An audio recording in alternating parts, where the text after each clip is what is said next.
Precioso día que Dios nos regala. Un poco frío, pero no tanto, ¿saben? Y si usted quiere buscar por ahí en su Biblia, libro de Judas,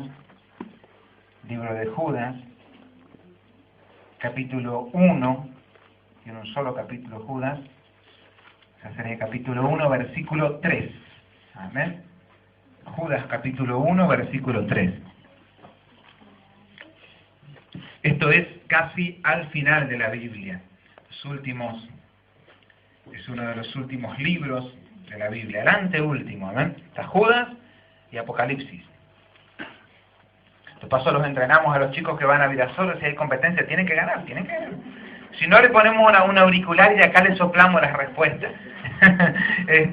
Judas, amén, ya la semana que viene vamos a estar solitos, sin los jóvenes, pero vamos a estar con todo, porque se van a ir, se van a Virasoro la semana que viene, que estén las oraciones por todo esto que estamos proclamando. La semana que viene los jóvenes estarían yendo a Virasoro, y la otra semana, de aquí a 2 semanas, ya estarían viniendo los pastores de Mar del Plata, nuestros hermanos de Mar del Plata. Vienen jóvenes, vienen como 4 o 5 jóvenes y la familia pastoral. Entonces vamos a estar compartiendo días preciosos en Dios. Amén. Entonces estamos viviendo un invierno en gloria, ¿no es cierto? Donde muchos están con miedo, muchos están con temores por las cosas que están ocurriendo en este mundo perverso y malo, pero los hijos del Señor estamos en bendición en todo tiempo. Amén.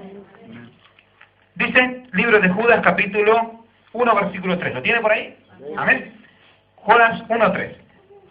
Dice: amados, por la gran solicitud que tenía de escribiros acerca de nuestra común salvación, me ha sido necesario escribiros, exhortándoos que contendáis ardientemente por la fe que ha sido una vez dada a los santos, porque algunos hombres han entrado encubiertamente, los que desde antes habían sido destinados para esta condenación, hombres impíos que convierten en libertinaje la gracia de nuestro Dios, y niegan a Dios, el único soberano, y a nuestro Señor Jesucristo. Mas quiero recordaros, ya que una vez lo habéis sabido, que el Señor, habiendo salvado al pueblo, sacándolo de Egipto, después destruyó a los que no creyeron, y a los ángeles que no guardaron su dignidad, sino que abandonaron su propia morada, los ha guardado bajo oscuridad en prisiones eternas para el juicio del gran día, como Sodoma y Gomorra y las ciudades vecinas, las cuales de la misma manera que aquellos, habiendo fornicado e ido en pos de vicios contra naturaleza, fueron puestas por ejemplo, sufriendo el castigo del fuego eterno. No obstante, de la misma manera, también estos soñadores mancillan la carne, rechazan la autoridad y blasfeman de las potestades superiores,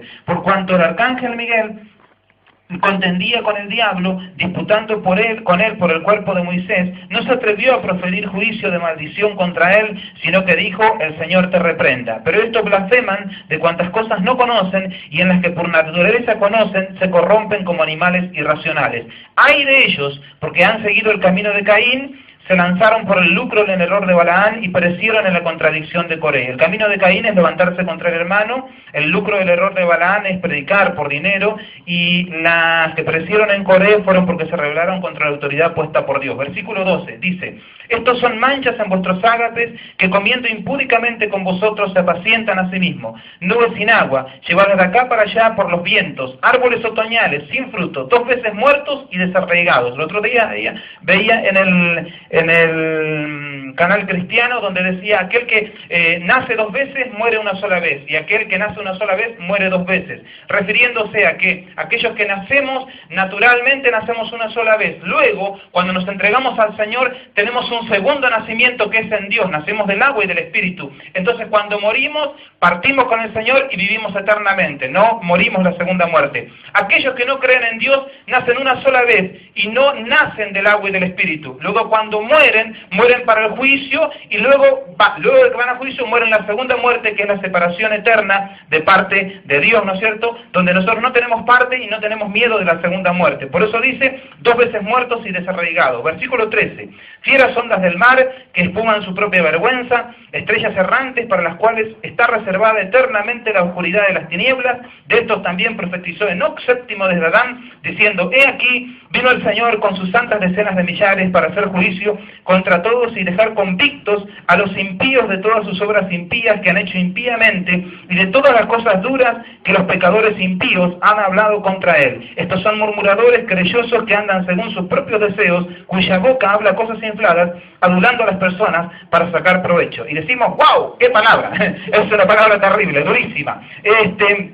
Gracias al Señor, amén, pero es palabra de Dios y está en la Biblia. No voy a tocar la parte dura de la palabra, sino que, porque algunos dicen, ¿qué pasó? Leo se peleó con alguien, ¿qué es lo que está por decir en esta palabra? Porque es terrible la palabra, ¿no? Dice, ¿qué le pasó? Está como los mates que tomamos acá cuando tenemos en el ensayo, están re calientes, puro palo y re largo. Entonces, esos son las que están acá en el ensayo, ¿saben? Entonces, ¿qué le pasó a Leo? No voy a tomar la parte dura de la palabra, sino que lo que yo quería hablar era un poquito de este libro y algo de lo que estamos viviendo en este tiempo, que el Señor pueda darnos sabiduría. Pero es un pasaje tremendo, sabe que, por ahí usted nunca lo leyó, ¿no es cierto? Pero Judas tiene una sola hojita en la Biblia, tiene un solo capítulo y 2 o 3 versículos, pero es un libro tremendo, donde tiene una profundidad espiritual y teológica tremenda en la palabra. A ver, si usted lo lee, lo ve a simple vista, ¿no es cierto?, de lo tremendo que es hablando Judas. Este Judas, por si usted no lo sabe, pues yo cuando la primera vez que yo lo leía a Judas,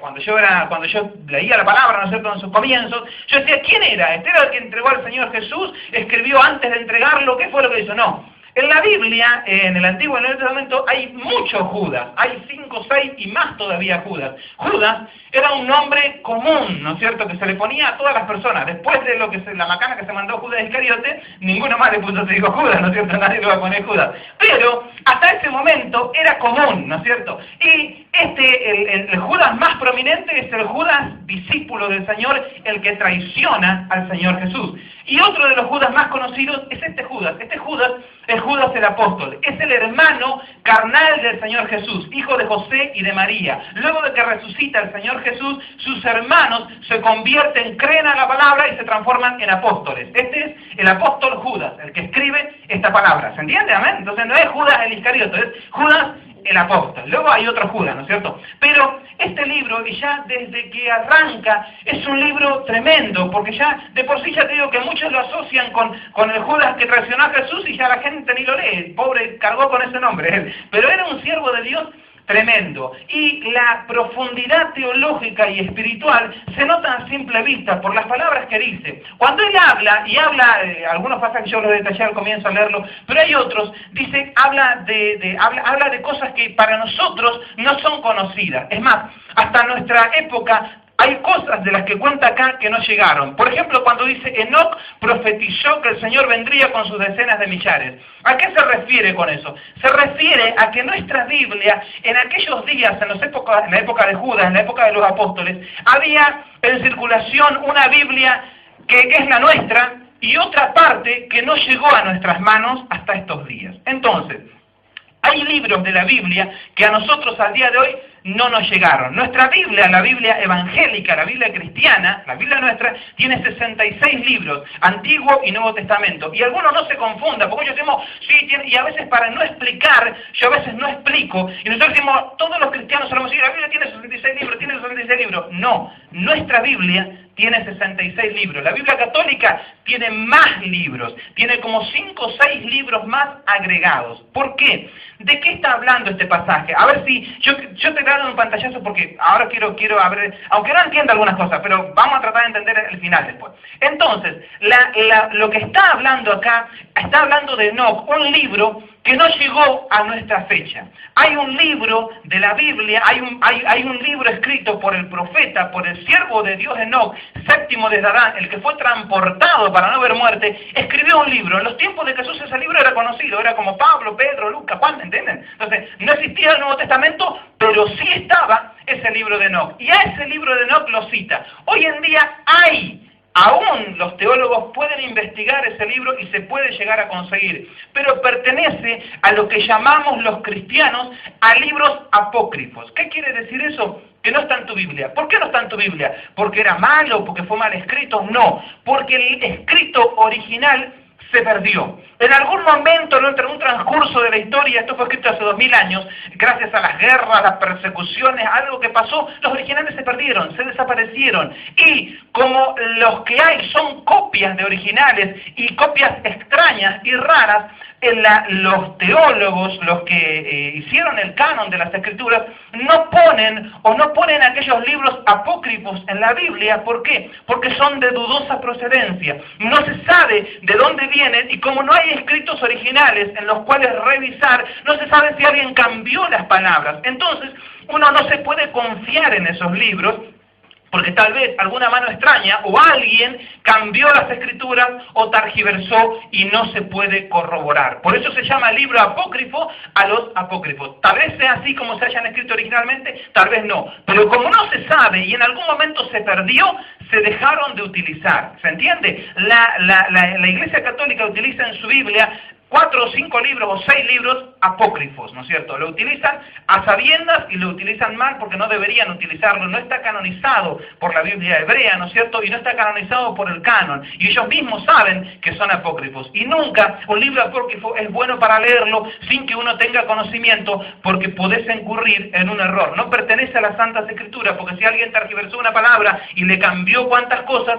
vos podés creer en una doctrina errónea, porque no es el original y no viene del original y no se sabe dónde se perdió el original. ¿Se entiende? A ese libro es el que cita este pasaje. Desde ahí ya vamos que es tremendo, porque esos libros no llegaron a nuestra mano. Luego habla de que el arcángel Miguel contendía por el cuerpo de Moisés y peleaba y luchó contra el diablo. Y esa parte de las Escrituras a nosotros tampoco nos llegó. Nos llegó al final del libro de Deuteronomios, donde dice que Moisés ve por última vez la tierra prometida, y luego de ahí se suscita aparentemente una guerra entre el diablo y el arcángel Miguel, donde el arcángel Miguel aparentemente, lo que cuenta el libro apócrifo, es que esconde el cuerpo de Moisés y nunca se pudo encontrar, ¿no es cierto? Él era el encargado de eso. Eso es lo que cuenta este libro. Y es de lo que habla Judas, ¿no es cierto? Pero no, a nosotros, ya te digo, no llegó estos pasajes. Habla también de los ángeles. Es un pasaje, ya te digo, tremendamente profundo. Y si uno va a la teología de la palabra, a mí me encanta. Yo cuando leo a veces estos pasajes, siempre a mí me gusta y los analizo, y uno encuentra profundidades teológicas que tal vez no sean muy importantes algunas, otras tal vez sí, pero es lindo.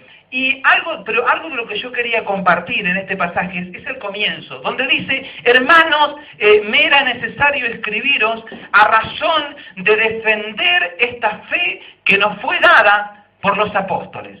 Entonces habla y da unas doctrinas teológicas en las cuales creemos nosotros, y explica y habla durísimo. Por eso la palabra es durísima, porque no está dada para cristianos nuevos o para cristianos que recién empiezan, porque empieza a cortar palo y empieza a hacer un lío terrible. Ahora, ¿de qué quiero hablar yo? Es de que a veces el Señor nos llama a crecer espiritualmente. A veces el Señor nos llama a ampliar nuestra mente, a ampliar nuestra visión. Hace un tiempo atrás existió la iglesia que venía, ¿no es cierto?, antes de nosotros, sufrió las consecuencias de no crecer en la fe. Hay una iglesia antes de nosotros, desde hace unos años atrás, que recibió tremendos milagros de parte de Dios. Hubo gente que fue resucitada de los muertos, hubo gente que recibió milagros, hubo gente que recibió transformación de vida, hubo milagros tremendos de parte de Dios, que yo a veces los veo, o a veces los veo en DVD, o los escucho en cassette, y uno ve algo tremendo, un testimonio tremendo de parte de Dios,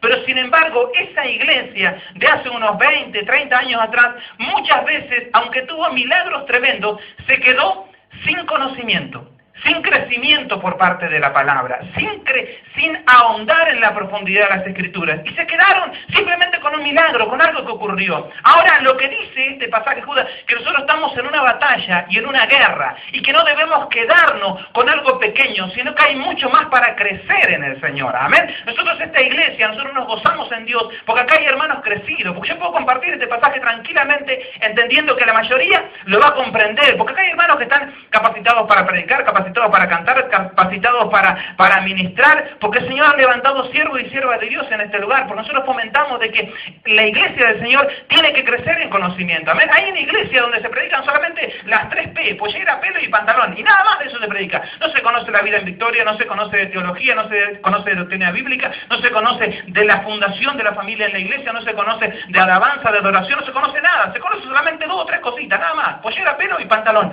Sin embargo, no tienen profundidad en las Escrituras, y el Señor nos llama a nosotros a crecer en la palabra y a tener profundidad en las Escrituras. ¿Se entiende lo que quiero decir? Nosotros somos llamados no solamente, por eso, porque el Señor a veces nos va a llamar, hay gente que se quiere quedar con algo que hizo el Señor hace 20 años. Por eso a veces nosotros hasta tenemos temor y por ahí no leemos, donde dice que hay que ofrendar al Señor, donde hay que diezmar, porque algún hermano por ahí cuando dice, están leyendo a través del diezmo, me ofende eso, y ya saben, me ofendieron, dicen. ¿Por qué? Porque no saben de lo que el Señor le está llamando a crecer, a profundizar en la palabra de Dios. ¿Amén? ¿Se entiende lo que estamos compartiendo en esta noche?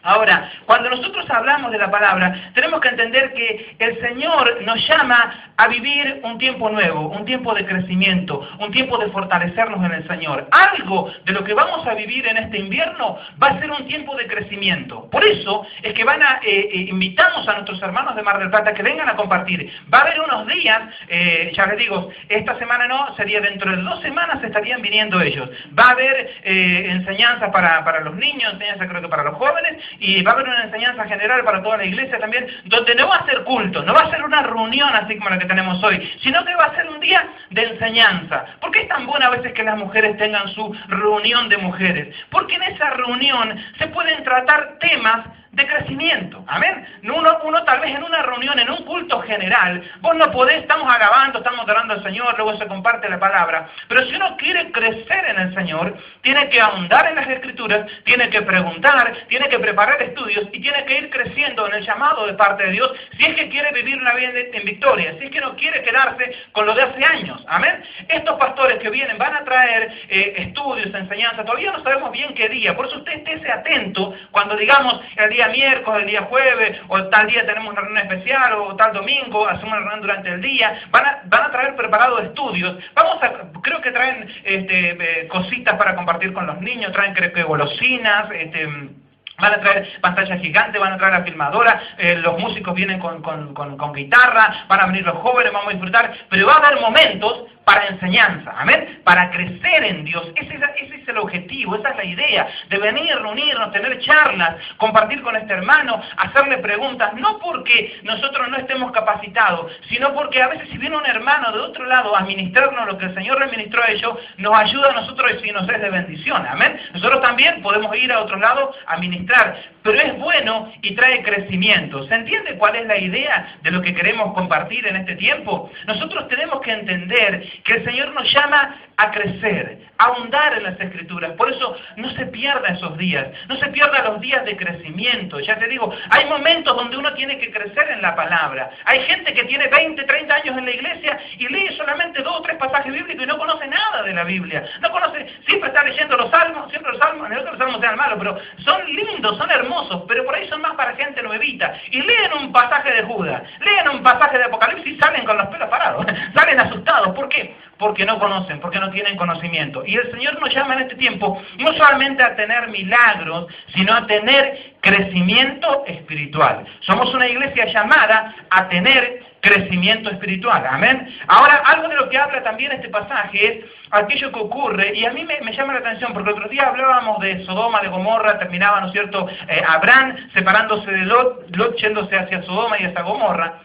Y en aquel lugar donde él va, aquellas ciudades eran impías, dice que Dios las destruye por el pecado, por la maldad que había en aquellas ciudades. Y aquellas ciudades, Sodoma y Gomorra, están en los comienzos de la Biblia y en el Génesis ya fueron destruidas. No existen más, no se saben dónde estaban, ¿no es cierto? Estaban en la zona de Israel y de Jerusalén, pero no se encontraron más. Sin embargo, a mí me llama la atención porque en el comienzo de la Biblia se las nombra y en Judas, el anteúltimo libro de la Biblia, al final de la Biblia, se las vuelve a nombrar. Pero ¿cómo? ¿Acaso no era que ya no existían más esas ciudades? ¿Acaso no fue que fueron destruidas, que ya fueron raídas, que fueron exterminadas? No. De lo que está hablando Judas es del espíritu que había en esa ciudad, del espíritu inmundo mundo que había en aquel lugar, aquel espíritu que se movía y aquellas ciudades que fueron destruidas, aunque fueron destruidas esas ciudades, el espíritu de Sodoma y Gomorra sigue aún hasta estos tiempos. Amén. Hasta el día de hoy, aunque no está la ciudad física, sí está el espíritu demoníaco obrando de esa misma forma. Ahora obra con la televisión, con la radio, con la tecnología, con otras cosas, con marketing, con más marketing, ¿no? Pero la Sodoma y Gomorra antigua era la misma. Lo que pasa es que el espíritu que se mueve hoy en día, y si no escaparon aquellas ciudades primeras, no escaparán estos de este tiempo. Amén. Ahora, lo que el Señor habla, y algo a mí lo que me llama la atención, ¿no? Qué tremendo, porque Él dice del espíritu que se mueve detrás de lo que vivimos en este tiempo. Y a veces nosotros como cristianos debemos entender a qué el Señor nos llama. Dios nos llama a un renovar, Dios nos llama a un crecimiento, y así como aquella ciudad de Sodoma y Gomorra ya no existe más, pereció, aún está el espíritu moviéndose a través de distintas cosas. O sea, el diablo se ayornó, se modificó, se readaptó y se modernizó. Eso fue lo que hizo. Ahora, muchas veces la iglesia, porque el diablo ve las cosas como instrumentos para el plan que él quiere realizar. El problema está que a veces nosotros en la iglesia vemos las cosas como malas o como buenas, y el diablo la ve de distinta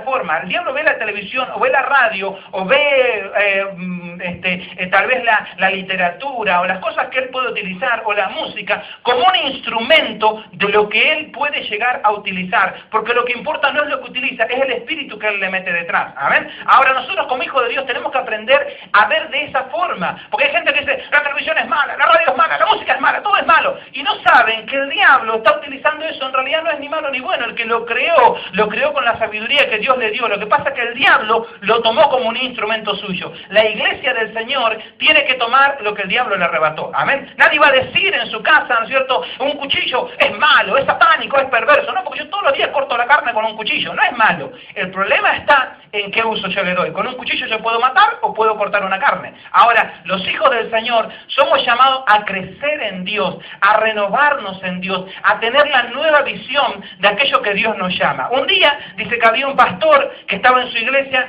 semi vacía, ¿no es cierto?, había poquita gente. Entonces sale de ese lugar, se va a una cuadra, y en esa cuadra vecina había, dice, que un humorista, un showman, que estaba actuando a sala llena. Termina aquel showman, ¿no es cierto?, de hablar y de hacer todo su show, y va el pastor y se acerca y dice, ¿cómo usted, siendo un humorista, siendo alguien que cuenta cuentos, historias que no son reales, son cuentos para divertir a la gente, cómo usted tiene la sala llena? Y yo que hablo de la verdad en la iglesia, tengo la iglesia casi vacía. Y le dice este humorista, dice, lo que pasa es que yo cuento los cuentos como si fueran verdades, y usted cuenta la verdad como si fueran cuentos. La iglesia del Señor tiene que renovarse en Dios, amén, tiene que crecer, tiene que levantarse en victoria, tiene que levantarse en gloria, en la visión de lo que Dios le llamó. Dice, el jueves pasado compartía la palabra, mi mamá, ¿no es cierto?, donde hablaba que las 10 vírgenes, dice que esperaban la venida del Señor, pero dice que hubo 5 insensatas y 5 prudentes. Usted sabe, mi hermano, nosotros decimos, ¡ay, las insensatas! Pero dice la Biblia que las 10 vírgenes se durmieron.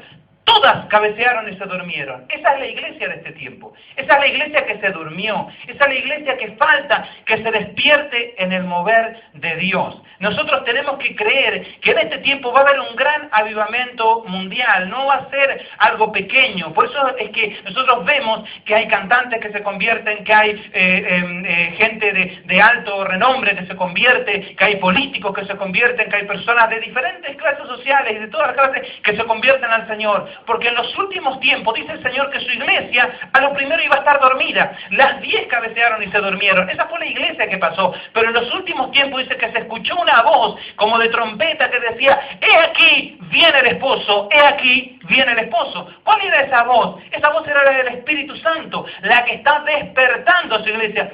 Y todas se despertaron, pero unas tenían aceite en sus lámparas y otras no. ¿Se entiende la palabra? ¿Quién es el que grita? Es el Espíritu Santo. Hoy en día el Espíritu Santo está recorriendo la tierra y está despertando a su iglesia. La iglesia que estaba dormida, que quedó quieta, que se quedó con un testimonio, que se quedó con cosas de hace años, el Espíritu Santo está trayendo un avivamiento mundial. Eso es profético, eso es lo que viene. Por eso es que hay un gran despertar a nivel mundial. No tenemos que quedarnos con lo pequeño, no tenemos que quedarnos con lo poco, porque hay personas que dicen, ¡ay, somos 2 o 3, pero somos manada pequeña! Dicen, ¡ay, somos los lo único que vamos a ser salvos. Lo que vale es la calidad, no la cantidad. Sin embargo, en los últimos tiempos, Dios iba a ver un movimiento mundial. Dice la Biblia que a Jesús lo seguían de a 15.000 personas. Dice la Biblia que Pedro, la primera predicación que hace, se convierte en más de 3.000. La segunda predicación se convierte en más de 5.000. No tenía micrófono. Mira, yo predico y se convierte en más de 5.000 o más de 3.000, ¿sabe qué? Baila de una pata. ¿Por qué? Porque el Espíritu Santo estaba trayendo un avivamiento en esos días. En estos tiempos, ¿por qué hablamos de avivamiento a nivel mundial? Porque el Señor está despertando a su iglesia. Es el último gran despertar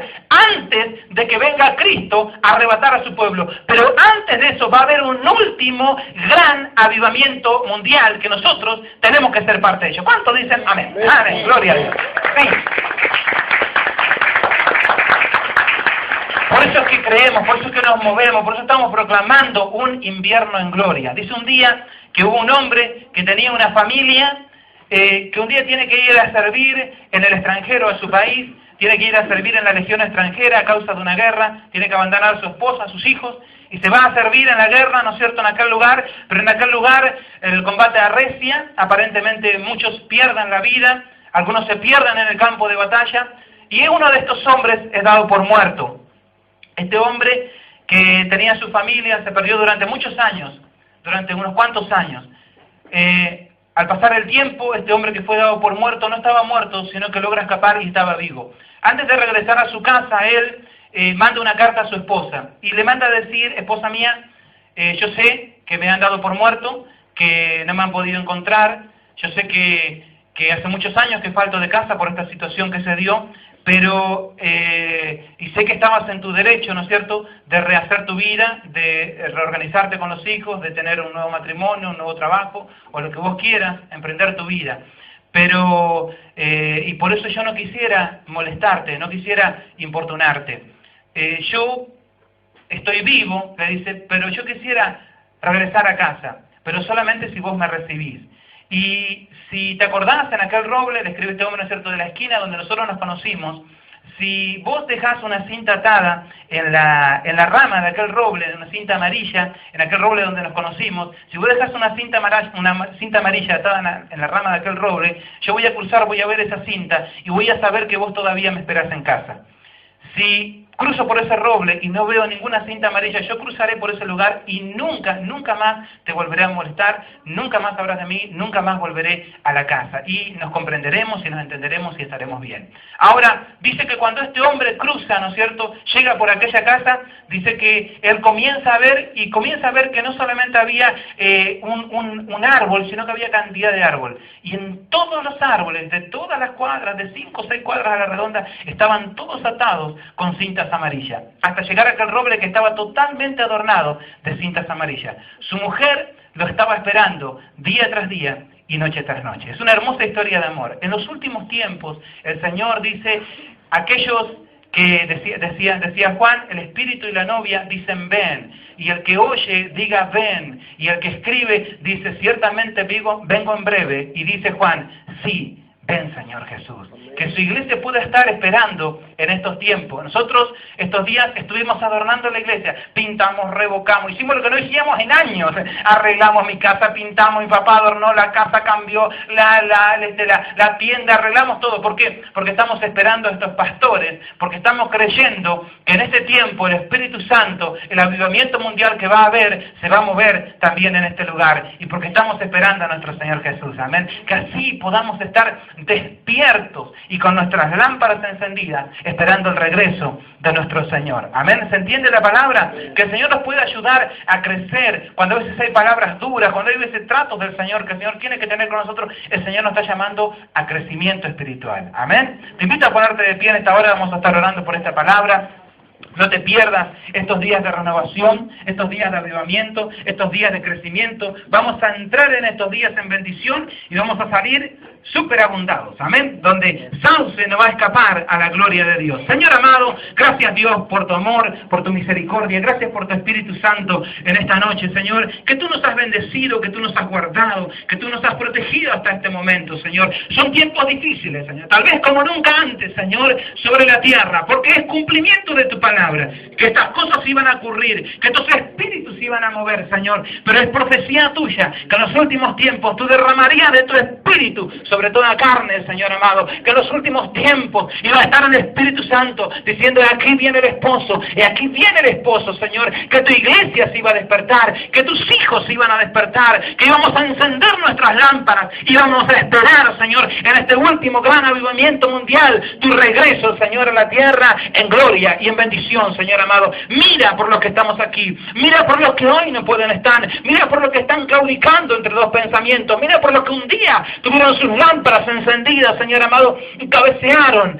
tuvieron por tardanza, se durmieron, Señor, no están en este lugar, valoraron otras cosas, Señor, antes que tu poder y tu gloria, pero que en este tiempo haya un despertar, haya un renovar espiritual. Sabemos que no va a escapar Sauce, Señor amado, a este gran avivamiento mundial. Sabemos que son profecías cumplidas en este tiempo, Señor, que nuestros hermanos vengan, Señor, a traer bendición, Señor, y a renovarnos, Señor, para que Sauce conozca de tu gloria, para que Sauce sea para tu gloria, para que ríos de vida corran sobre esta ciudad, para que venga un avivamiento como nunca antes, Señor. Un avivamiento hemos tenido cuando nos convertimos, un avivamiento hemos tenido cuando te conocimos, pero no va a ser nada comparado con lo que viene de parte de tu mano. En el nombre de Jesús, Señor, derrama de tu Espíritu Santo, trae de los cuatro vientos, Señor, este avivamiento, este crecimiento espiritual sobre tu iglesia. Si ha dormido, Señor amado, si están dormidos algunos hermanos, si están dormidas algunas iglesias, si esa iglesia es a punto de cerrarse, Señor amado, aviva el fuego del Espíritu Santo, Señor,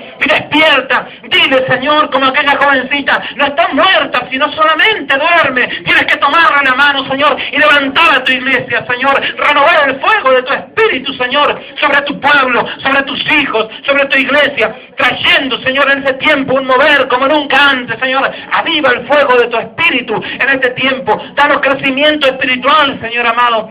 Si nos hemos dormido por un tiempo, si hay cosas que no hemos entendido, si cabeceamos, Señor, como las prudentes, no era que éramos insensatas, no era que no te esperábamos, Señor, sino que a veces arrecia la noche, sino que a veces las tormentas son fuertes, Señor amado, sino que a veces hay dificultades, pero tú despiertas, Señor, a todo tu pueblo, tú despiertas a todo tu pueblo, y en este tiempo trae ese despertar sobre Sauce, trae ese avivamiento